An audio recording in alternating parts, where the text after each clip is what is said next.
Buongiorno e ben ritrovati con una nuova edizione del TG Flash di News Sicilia. In apertura tragedia nel Nisseno durante le operazioni di spegnimento di un vasto incendio. Un vigile del fuoco ha perso la vita mentre era impegnato nell'intervento, ricoverato invece un collega.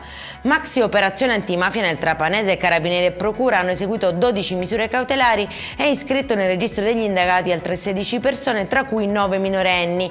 L'inchiesta avrebbe fatto luce su un'organizzazione coinvolta in estorsioni, traffico di droghe e altri reati aggravati dal metodo mafioso.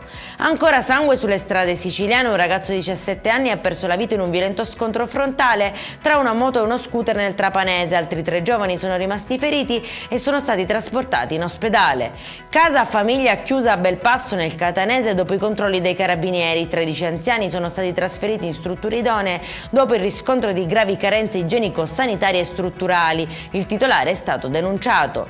E in chiusura dopo giorni di emergenza incendi, oltre 100 persone evacuate nell'Agrigentino hanno potuto fare rientro nelle proprie abitazioni. I roghi hanno però distrutto circa 750 ettari di territorio e le amministrazioni locali chiedono il riconoscimento dello stato di calamità. Per questa edizione è tutto, prossimo appuntamento alle 19:30, buona giornata.